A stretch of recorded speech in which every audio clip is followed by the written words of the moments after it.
So I'm going to introduce first Chidinma Dureke, and I'm just going to introduce her briefly because she's going to tell you everything you need to know about her work.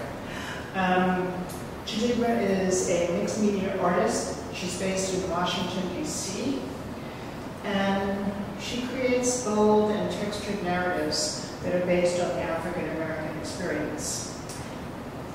Her award-winning work has been exhibited in the U.S. and Canada, and I'm going to let her take it from here. Chidinma. Thank you.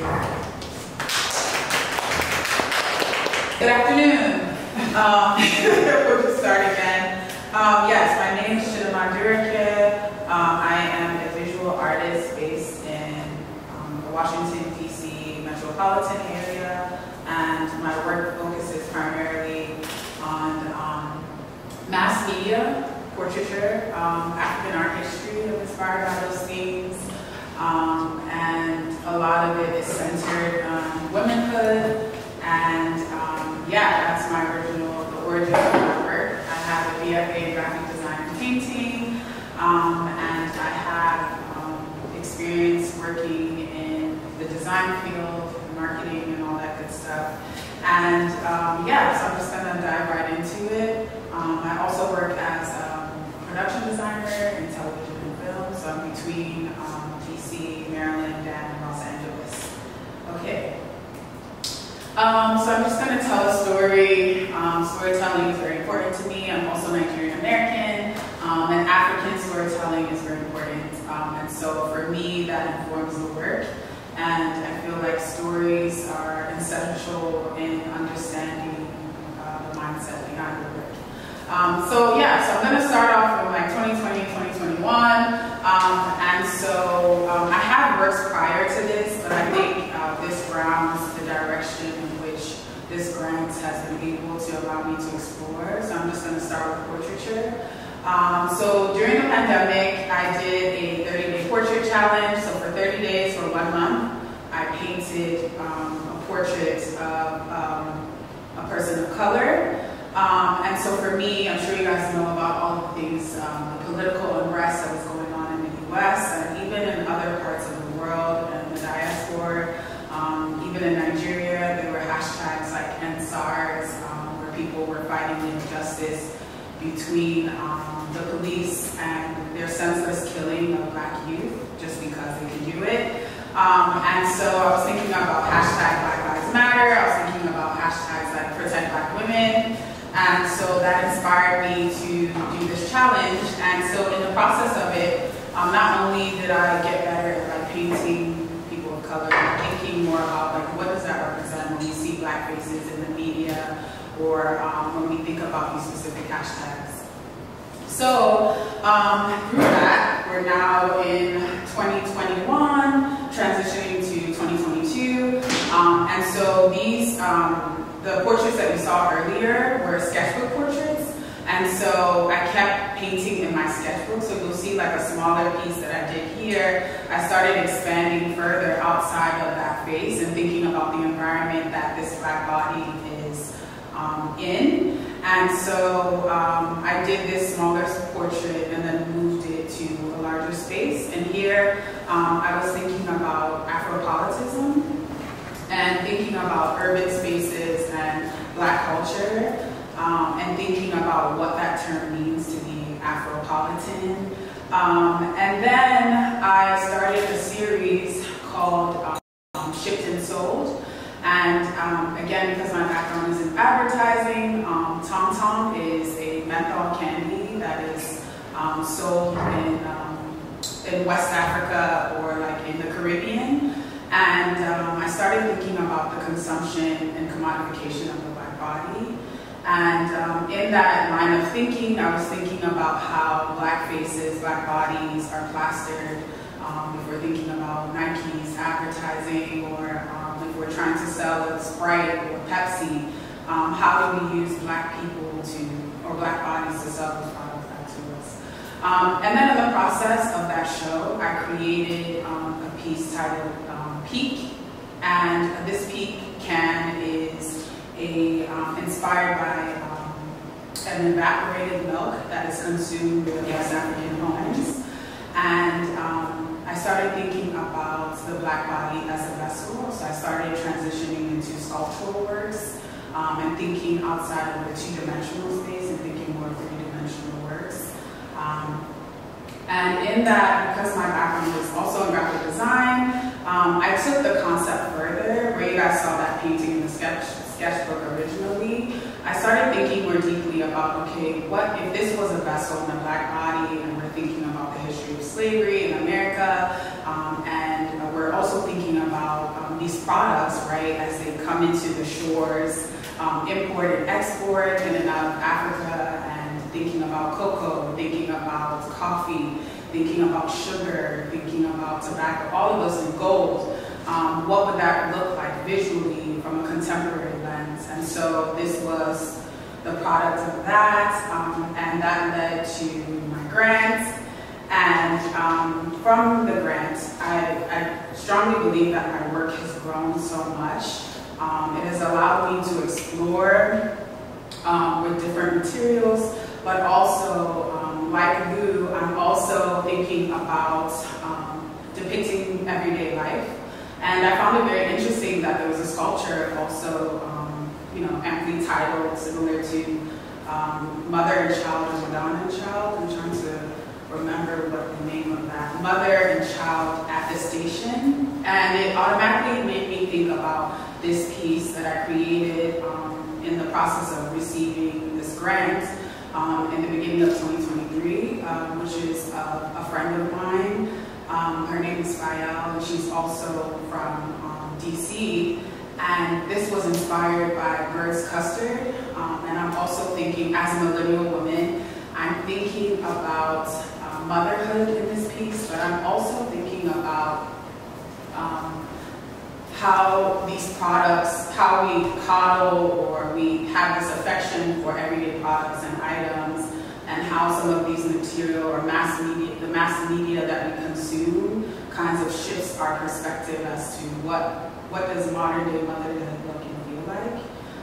And so I'm just going to quickly run through these. But again, I started to explore more outside of oil. So here I'm using fabric, I'm using metal leaf, I'm using gold leaf too as well. And then I'm also incorporating photographs that I've taken from travel or of the people that I know in their clothing. So you'll see that too as well.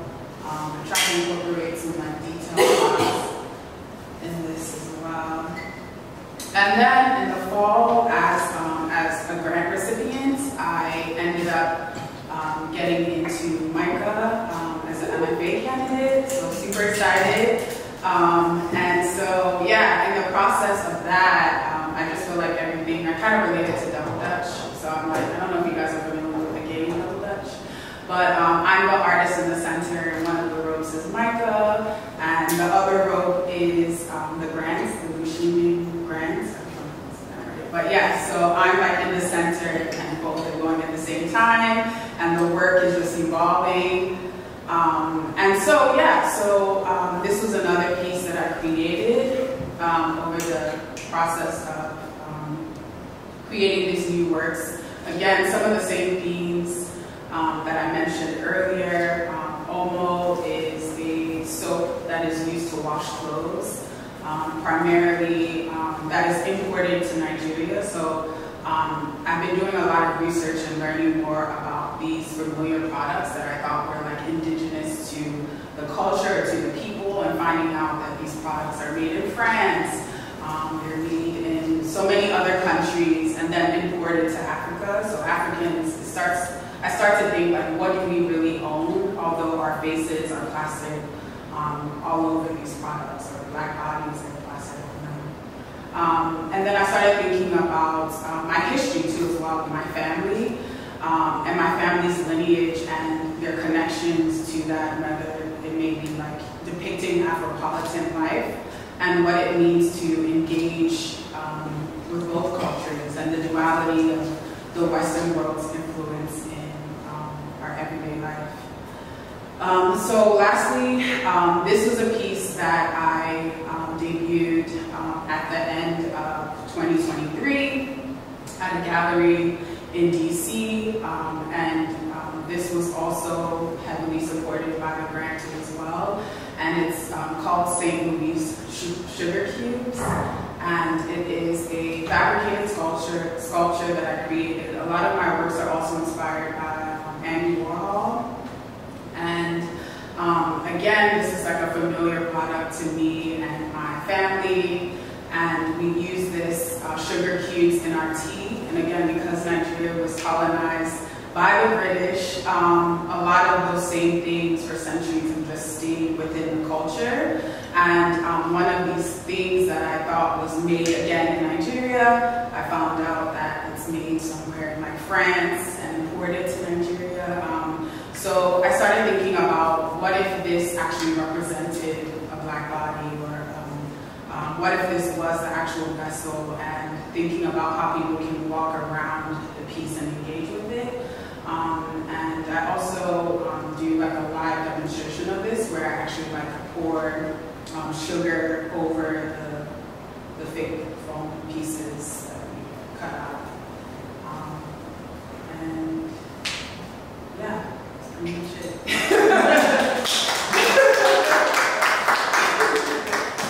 The first thing that I thought of was, have you been to Nigeria? Yes, I have. Great question. Yes, I have been to Nigeria, and I actually spent like a few years, like maybe 3 years as a kid living in Nigeria, and then I came back to the U.S., but I was born in DC.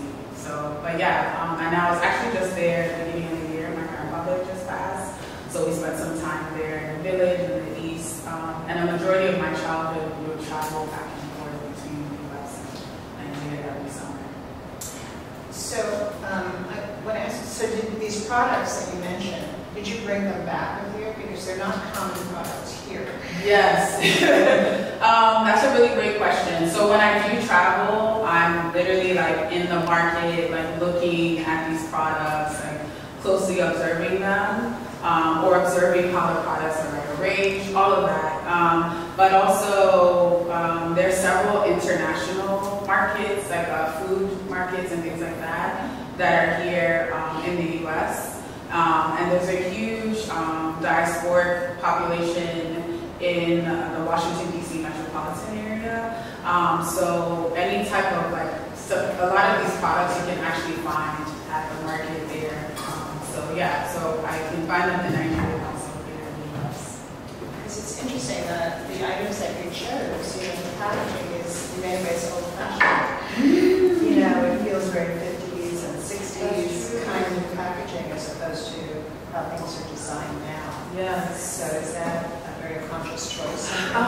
That's a really great like observation, because I never really thought about that, but it does speak to when I am doing research on the ads, the print ads, and the types of language they would have, like for example with the Omo piece, like using words like adds brightness to whiteness or something like that, right? And then thinking about the Catholic missionaries, right, coming over to Africa and pushing Christianity on people who already have their own spiritual beliefs and things like that, and how some of that language transfers from that time period, but also biblical texts to marketing materials, right? So how can I participate in looking more Western, or how can I, yeah, so basically to answer your question, yes, a lot of that comes from that time period, but also I noticed that the colors from the print packaging also kind of dates it, where it has like this vintage feel, which I really enjoy. And I feel like it's me bridging the gap between the past and the present in a way. So if the figures are living or are experiencing like everyday life now, and maybe the colors or the text or typography is like from the 60s or 70s and things like that. I think it's cool. It becomes an unconscious absorption of culture. Right. I liked your image of the double dutch. That was very cool. Oh, thank you. I appreciate that. So you understood it. And that we talked briefly before, but what is it about Liu Shiming's work? Is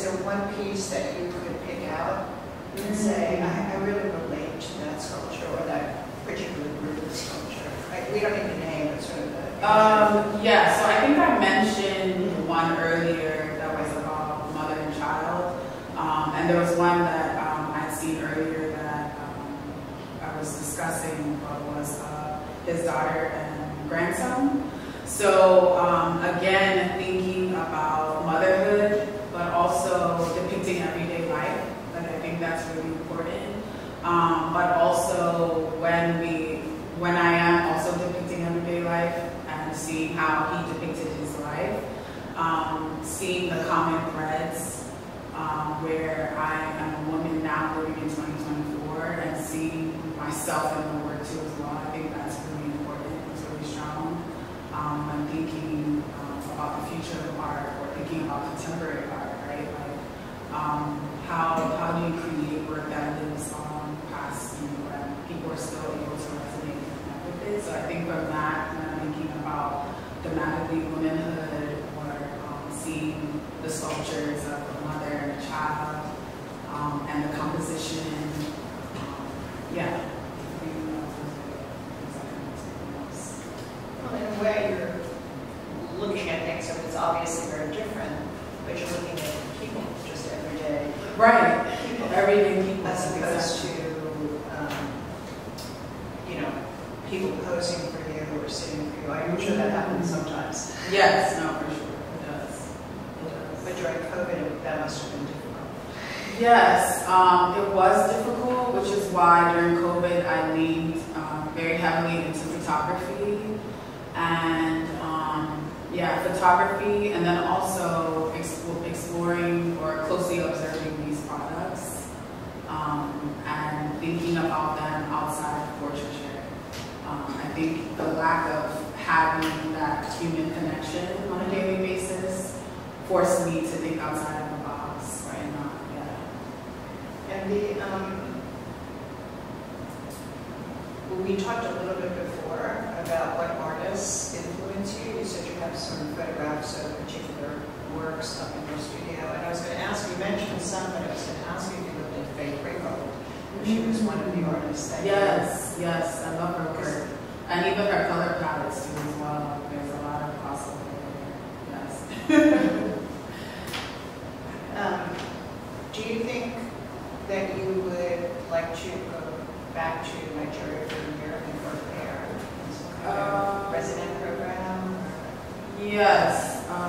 There are a few residencies between like Nigeria and Ghana too as well. There's a huge like art scene or African art scene or contemporary art scene in Ghana.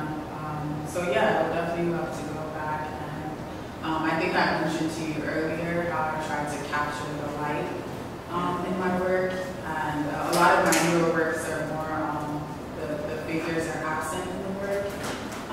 And so what I mean by capturing the light is capturing the sunlight or the environments where it's a bit different here in the US, but also thinking about the duality of like clashing cultures too as well, but doing that real time and light space with my oil canvas paintings. But yeah, I would definitely love to do that.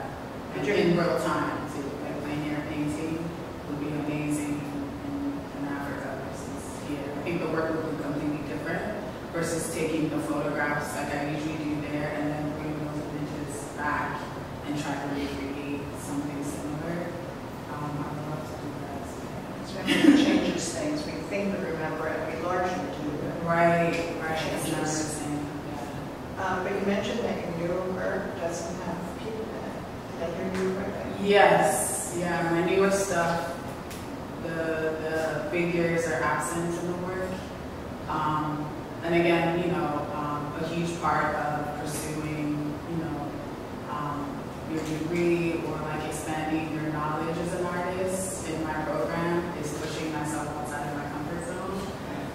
And so because I'm like so familiar and used to like, oh, okay, I'm going to paint people of color, for example, or I really wanted, a huge goal for me originally was mastering skin tones or black skin tones, or black and brown people's skin tones. And so for me now, I'm thinking about narrative and like I mentioned earlier, storytelling.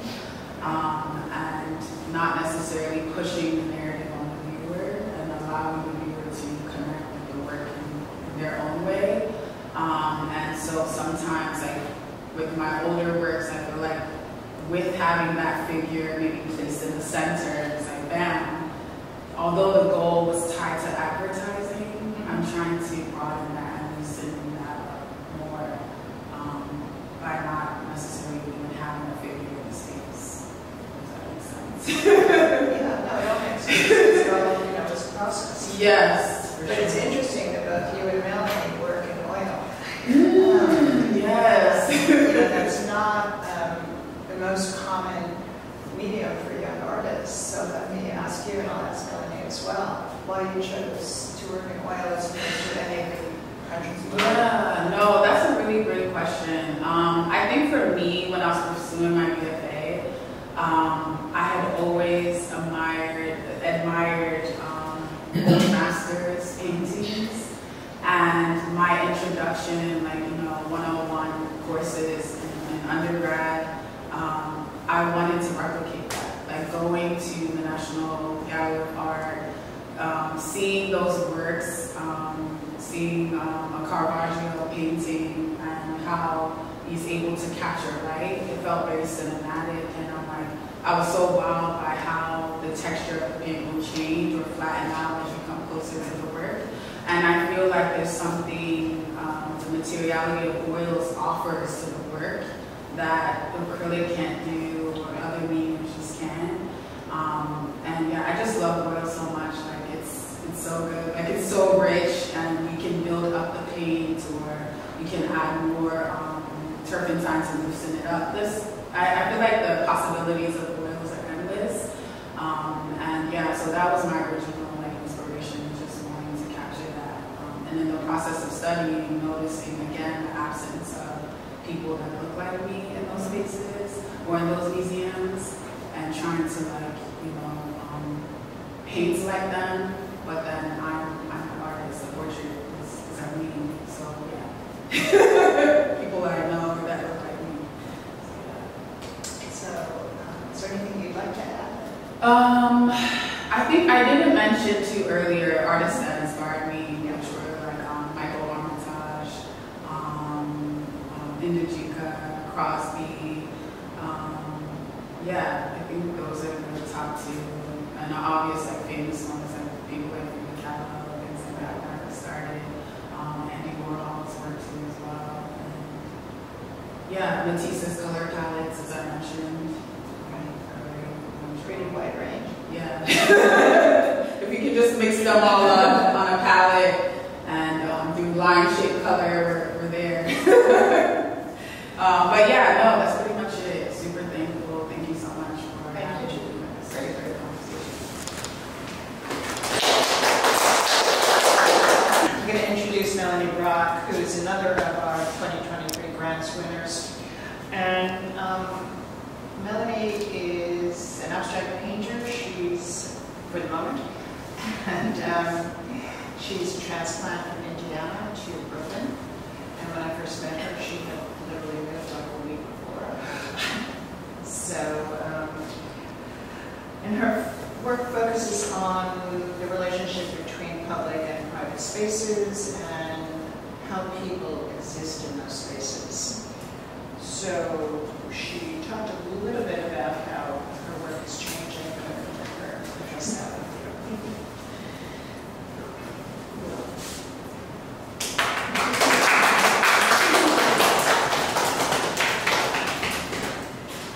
Thank you, Fran.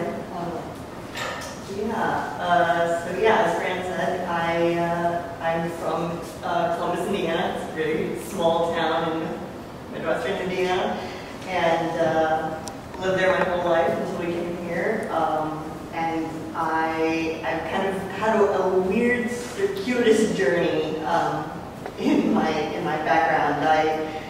I began my educational path in business management, and then worked for a couple of years and decided I was going to pursue project management, did that. And then as I was working in tax accounting, my hometown got word that Indiana University was doing a brand new architecture program. And I'd always been passionate about architecture, so I decided that I was going to pursue that, and I got in. And it was a unique program in that it was architecture, but also had a really in-depth visual art aspect to the program. So I've never done architecture. I've never done any kind of visual art. Let's do this and see where it goes. And then just a little bit about my process. Like, so I am fundamentally an oil painter. I do love ink as well, and I do some both large and small scale ink drawing that are a little more gestural for me. They are fundamentally based in the same kinds of content that I'm creating with my paintings, but just through a different speed and energy. So yeah, so I immerse myself in the city. I'm using photography to reference. My color is both from observation and intuitive. I usually set a palette based on colors that I'm drawing from like a very particular moment, and then I allow myself a little bit of space to expand that palette as the painting develops. And then I also try to keep my scale to what I consider my human scale. So like I like to be able to reach what I'm working on. So usually around 5 feet or less. I didn't share a ton of work, but this is just going to kind of give you a little bit of like that drastic progression, because this is a painting that I did in 2022, right almost immediately after we got here. And this is one of the paintings that I showed in my exhibition that Fran so beautifully curated as a result of the grant. And this was a painting this is when I was really, I think, still very early on processing the city and looking at it more from like a literal architectural standpoint, really just trying to understand the new context that I was immersed in.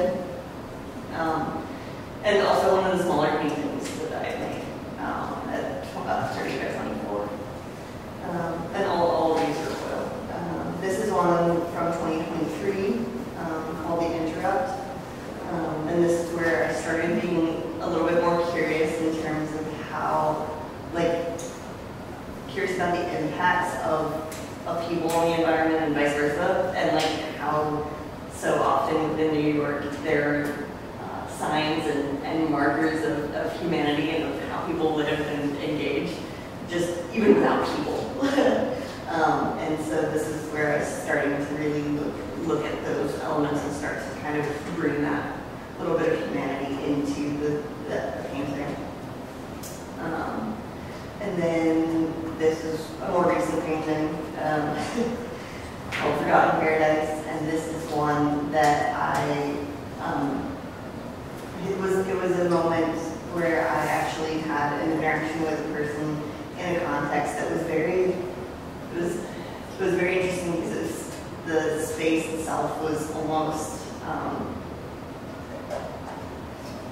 gone. It just I was run down and kind of forgotten and kind of boarded up, and just not a space that you would think you would hang out at. But then I actually had a really genuine conversation with a stranger in this context, and it became almost peaceful and beautiful, and nature had kind of started to sneak back into this context where the built environment just kind of goes by the wayside. And so that's kind of what I'm slowly starting to work towards again. And I was telling you, Fran, and I didn't really put this in yet. You're getting the first word, but I'm really looking at ways where I can actually integrate my photography more into my actual practice, and just really bring the figure into my work. It's still abstraction, and I'm still really I think that's still the right course, but also I think that there's a way that I can start to build and bring the connections and the humanity out in my work and really accentuate that. And so I'm working on that avenue now. And then I just wanted to leave you with this quote that I found from Alice Neal's, "Whether I'm painting or not, I have this overwhelming interest in humanity. Even if I'm not working, I'm still analyzing people." And I think that's just something that's fundamentally where I'm at. That's fundamentally how I feel about living in the city and about engaging with people and meeting them and making genuine connections with so many strangers. And so that's really me in a nutshell. Yeah.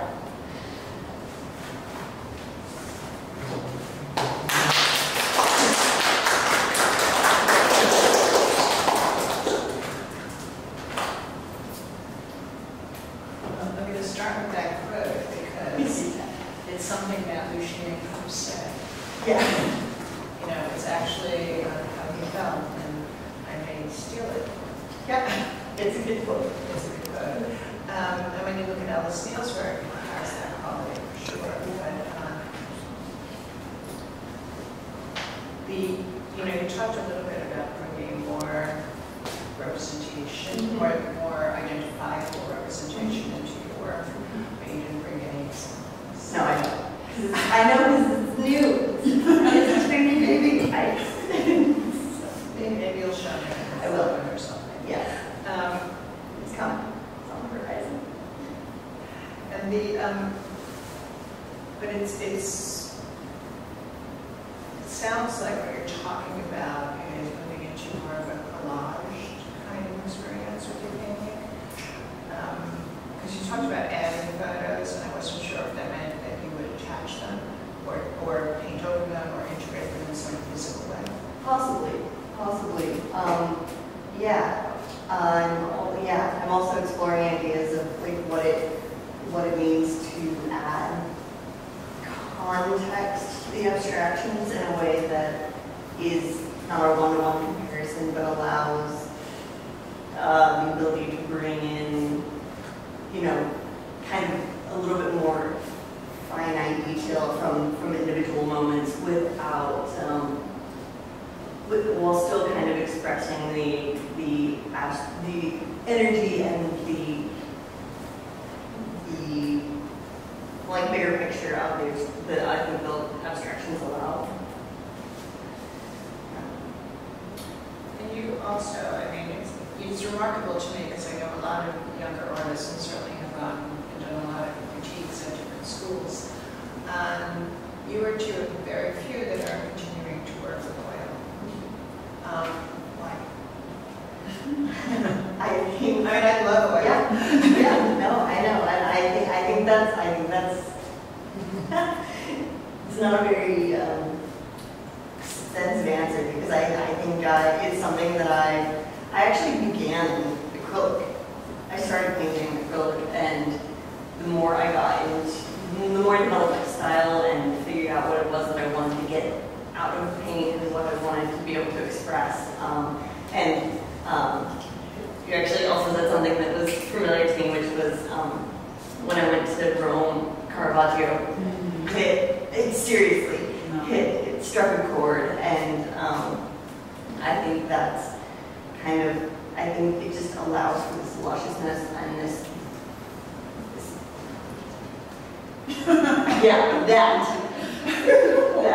grit that the other mediums don't allow for.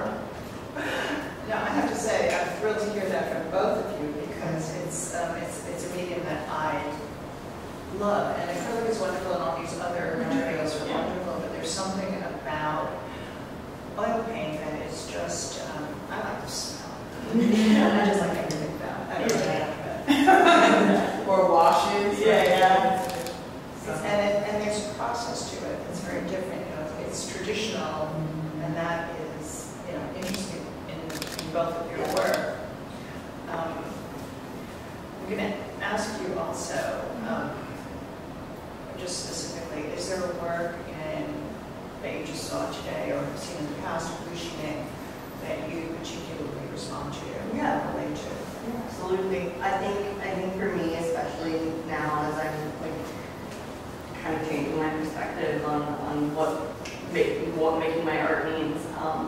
I'm really, really drawn to the works that are multiple people kind of connection. There's a lot of tension and a lot of, they really do an amazing job of expressing the, the moment and the experience and the tension and the weight of whatever that moment was, whether it's something as mundane as getting on a train or, something a little bit more intense. But there's, I love the works that really focus on like connection and engagement with people. He does that a lot. Yes. I love it. I'm going to ask you about, we're going to take a photo of you from the piece that you most relate to, Okay. That we talked about. And also, I just want to ask you, is Alice Neal an artist that you look at a lot? Yeah. Alice, and there's a handful of artists in that general genre that I look at. I look a lot. I look at so many different things.